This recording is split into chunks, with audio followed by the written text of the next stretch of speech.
оо чихэр болохгүй, давс болохгүй, тос болохгүй, цагаангуурл болохгүй гэдэг ингээд тэгэхээр болдог юм байхгүй. Гэтэл эрүүл гэж яг юу нэг хэлээд байгаа юм бэ гэдгийг хүмүүстэй өөрийнх нь хэлээр гэдэг юм одоо энгийн тайлбарлаж өгөөч. Эрүүл хоолт гэдэг нь хамгийн энгийнээр тайлбарлахад бол тогооч хүний хувьд тайлбарлахад бол хүний бие организм ингээд харахад хүнд хэрэгтэй байгаа шимт хичээлийг яг л тааруулж авахыг эрүүл хоолт гэж байгаа гэсэн. Тун тааруулна. Хүний авдаг үндсэн хоолнууд болохоор 5 төрөл байдаг. Ер нь бол дэлхийн хэмжээгээр ч юм уу, Монголын хэмжээгээр ч. Тэгэхээр эхлээд нөгөө хоолоо эхлээд төрөлжүүлээ сурч хэрэгтэй юм билээ. За 5 төрөл юу гэж болох вэ? Сүүсүн бүтээгдэхүүн. Мах. Тэгээд жимс, ногоо, тэгээд дараагийнх нь фат буюу одоо масл байна, одоо юу гэдэг нь өргөн байна, одоо янз бүрийн фат. За энэ тавыг л идчихэж одоо нөгөө хүн маань нутритаа зөв авах хэрэгтэй гэсэн үг. Ер нь хоолны тавган дээр 3 төрлийн бүтээгдэхүүнүүд маш их үйддэг. Тэр нь юу вэ гэвэл амино буюу ногоо, протеин буюу мах, тэгээд цардуулаг бүтээгдэхүүн. За энэ дээр миний түрүүн ярьсан жимс юм юунууд дараа нь орж ирдэг. Үний нэгдүгээр хоолны тавган дээр.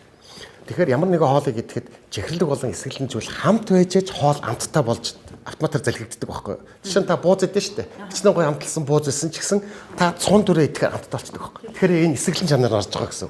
Бид нар амтлагчтай хоол идэхгүй гэж ярьдаг штэ. Тэгэхдээ амтлагч нь өөрөө хүний биед муу биш. Амтлагчны цаана нуугдж байгаа бүтээгдэхүүнүүдийг хүний бие ялгаж чаддаг. Нөгөө энэ татар амсч штэ. Муухай өмхий мах бол хүн төргөө гаргachна гэж штэ. Тэгэхээр энийг болсноор залгичдаг байхгүй. Тэгэхээр хүний ам энэ юу маань хэл эдэр маань одоо галин байцаагч гэсэн үг. Хүн болгоныг чи заавал нөгөө KFC идэх ёсгүй, чи заавал стейк идэх ёстой ч, чи заавал гэртээ гоё юм юу идэх ёстой гэж хэлж болохгүй юм байна. Тухайн өөрөө л сонгож иж. Гэтэ тэр хүн мэдлэгтэй авах хэрэгтэй. Бүгд ямар бүтээгдэхүүн яадаг, ямар нь яадаг, яагаад ингэдэг. Хоолныхоо энэ чиглэлээс ингээд айгүй сайхан ойлголт авчих юм бол бидний өнөөдрийн яриад байгаа нэг хорт хавдар, зүрхний шигтээс, цусны, сахарын одоо юу гэдгийг те. Энэ юмнуудыг зөвхөн хоолоор зохицуулдаг байхгүй юу? Дараа нь бид нэр ямар нэгэн сахартай болчоод ч юм уу нэг асуудалтай болчоод эмчтэр очингууд хоолны дэглэлд орчдөг. Тэгэхээр бид нар нөгөө муудаач биш их одоо энэ нутаг орн нь болохоор ингээд багаач юм шиг зүгээр л энэ мэдлэгийг хүн болгоо авах хэрэгтэй юм бэл хамгийн энгийнээр л авах хэрэгтэй. Энийг Европт ч юм уу хүүхдүүд бүгд мэдчихдэг. Энийг жоохон юу яач өнөөдөр ус ууч эсвэл ингэж салаад идчихэж хүн өөрөө зохицуулах хэрэгтэй. Яг нийтлэг манайхны дүр төрх амжиргааны төвшин ямар үйлээгээ бодохоор эрүүл хооллоход бас л их зардал орохоор.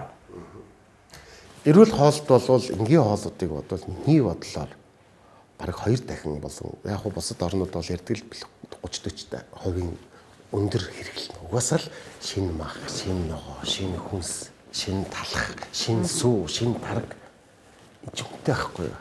Мөөг авсан ч гэсэн цав цагаан өнгөтэй, тэгээ талх авсан ч гэсэн халуунаараа, сүү авсан ч гэсэн гоч муудаагүй. Тэр нэг фаст фуд маань ягаад healthy хоол гэдгээс өөр байдаг вэ гэвэл хүний биед байх ёстой шимт хичээлийг тэр бүрдсэн дахиад өгч чаддгүй учраас л энэ junk food, энэ healthy food гэж л хоёр ангилдаг байхгүй юу?